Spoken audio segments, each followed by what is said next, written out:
বন্ধুরা, আগামীকাল গঙ্গা দশহরা।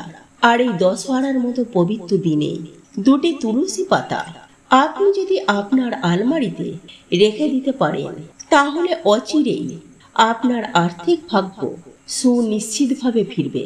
হ্যাঁ বন্ধুরা, একেবারে মিরাক্কেল ঘটবে। তবে বন্ধুরা, আপনাকে একটি সঠিক নিয়মে এই কাজটি আপনাকে করতে হবে। তাই এই প্রসঙ্গে বিস্তারিত জানার আগে আপনাদেরকে বলে রাখি, আপনি যদি আমাদের চ্যানেলে নতুন হয়ে থাকেন, তাহলে চ্যানেলটি অবশ্যই সাবস্ক্রাইব করুন এবং পাশে থাকা নোটিফিকেশন বেল আইকনটি ক্লিক করুন। কারণ আমি বিভিন্ন প্রকার তন্ত্র, মন্ত্র, বশীকরণ, টোটকা, বাস্তু টিপস, জ্যোতিষশাস্ত্র, পুজো, আরাধনা এবং ব্ল্যাক ম্যাজিক করা নিয়ে নিত্য নতুন ভিডিও আপলোড করে থাকি, যা প্রয়োগ করার মাধ্যমে আপনার জীবনে থাকা সকল প্রকার সমস্যার সমাধান করতে পারবেন। চলুন এইবার মূল আলোচনায় প্রবেশ করা যাক। তবে মূল আলোচনায় প্রবেশ করার আগে আপনারা যদি মা মনসা ও গঙ্গা দেবীর আশীর্বাদ পেতে চান, তাহলে জয় মা মনসার জয় লিখে কমেন্ট অবশ্যই করুন, বা জয় গঙ্গা দেবীর জয় লিখে কমেন্ট অবশ্যই করবেন। বন্ধুরা, এই উপায় বা ক্রিয়াটি করার জন্য আপনাকে সবার প্রথমে যেটি করতে হবে তা হলো সন্ধ্যার আগে তুলসী পাতা চয়ন করে নিতে হবে। তবে বন্ধুরা, এক্ষেত্রে একটি কথা আপনাদের মাথায় রাখতে হবে যে আপনারা যখন তুলসী পাতা চয়ন করবেন অর্থাৎ তুলবেন, তখন আপনারা তুলসীর তলায় গিয়ে প্রথমেই 3 বার হাততালি দেবেন। 3 বার হাততালি দেওয়ার পর তারপরেই আপনারা জয় শ্রীহরি, জয় শ্রীহরি, জয় শ্রীহরি, জয় শ্রীহরি বলে আলতু হাতে তুলসী পাতা চয়ন করবেন বা ছিঁড়বেন। তবে বন্ধুরা, এই তুলসী পাতার উপায় বা ক্রিয়াটি করার আগে আপনারা অতি অবশ্যই একটি শুদ্ধ বস্ত্র পরিধান করবেন। তবে খুব ভালো হয় যদি আপনারা কোনো লাল বা হলুদ রঙের বস্ত্র পরিধান করতে পারেন। যাই হোক বন্ধুরা, এরপর আপনাদের যেটি করতে হবে তা হলো আগামীকাল এই দশহরার দিন সন্ধ্যার পর সন্ধ্যাবেলায় যেভাবে আপনার বাড়িতে ঠাকুরতলায় বা আপনার ঠাকুর ঘরে আপনারা সন্ধ্যার প্রদীপ দেখান বা ধূপ দেখান, ঠিক একই রকম ভাবে আপনারা আপনাদের ঠাকুরতলায় বা ঠাকুর ঘরে সন্ধ্যার প্রদীপ দেখাবেন, একই সাথে আরতি করবেন, ধূপ দেখাবেন। বন্ধুরা, এরপর আপনারা যদি আপনাদের জীবনে আর্থিক উন্নতি করতে চান বা আপনার সংসার থেকে দারিদ্রতা নামক করাল ছায়াকে সুনিশ্চিতভাবে দূর করতে চান, তাহলে স্বয়ং ভগবান পরমেশ্বর শ্রীকৃষ্ণের চরণে 5টি তুলসী পাতা আপনারা অর্পণ করে এই বিশেষ মন্ত্রটি আপনারা 3 বার জপ করুন। আর এই মন্ত্রটি হলো জয় শ্রীহরি, জয় শ্রীহরি, জয় শ্রীহরি। বন্ধুরা, আপনারা যদি একজন ভগবান শ্রীকৃষ্ণের ভক্ত হয়ে থাকেন, তাহলে অবশ্যই জয় শ্রীহরি লিখে কমেন্ট অবশ্যই করবেন। যাই হোক বন্ধুরা, এই মন্ত্রটি জপ করার পরে 3টি তুলসী পাতা আপনি ভগবান শ্রীকৃষ্ণের চরণ থেকে তুলে নেবেন, আর 2টি তুলসী পাতা ভগবান শ্রীকৃষ্ণের চরণে রেখে দেবেন।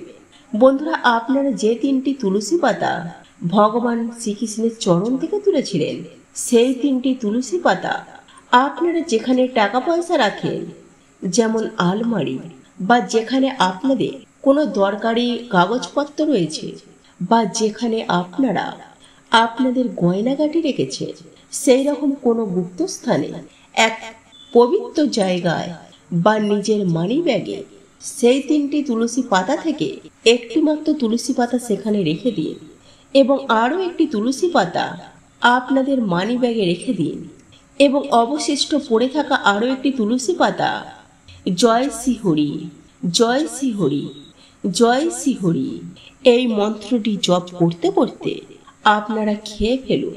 বন্ধুরা, আপনারা যদি এইরূপ উপায় বা ক্রিয়াটি করতে পারে, তাহলে সুনিশ্চিতভাবে আপনাদের পরিবার থেকে দারিদ্রতা দূর হবে এবং আপনার পরিবারে যে আর্থিক সংকট ছিল, সেই আর্থিক সংকট থেকে সুনিশ্চিতভাবে মুক্তি হতে পারবেন।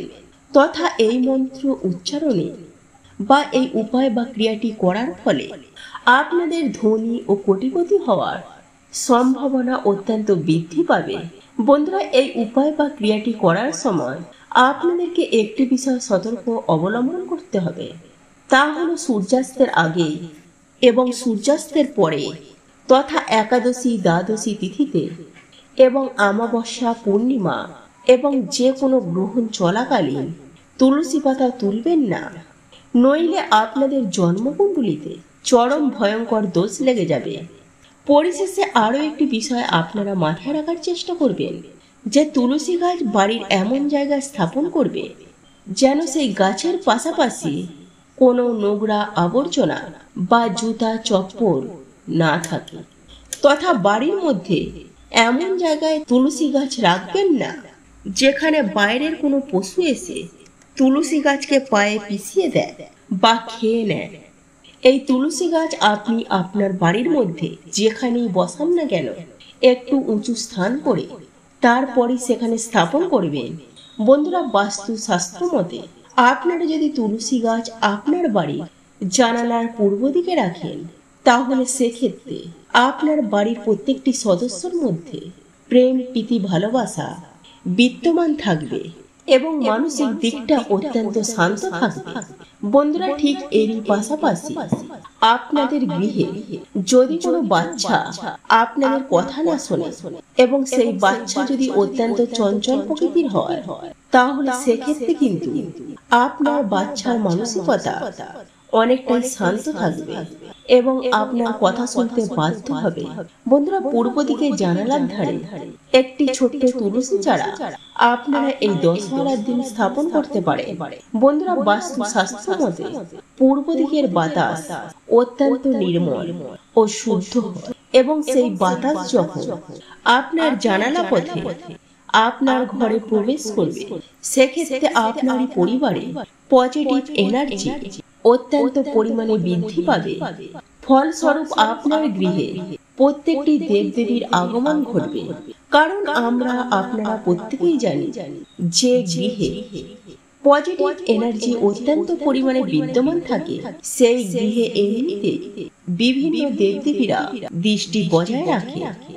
দেখুন বন্ধুরা, বিশেষ করে যারা ব্যবসায়ী মানুষ, তাদের যদি ব্যবসায় বারংবার কোনো না কোনো সমস্যা আসে বা ধরুন আপনাদের ব্যবসায় একেবারে লাভ হচ্ছে না, তাহলে সেক্ষেত্রে আপনারা আপনার বাড়ির নৈরিত কোণে একটি তুলসী গাছের চারা লাগিয়ে সপ্তাহের প্রত্যেকটি শুক্রবার তাতে কাঁচা দুধ দিয়ে তুলসী মাতাকে স্নান করান এবং এই কাঁচা দুধের সাথে সামান্য অল্প গঙ্গা জল মিশিয়ে নেবেন।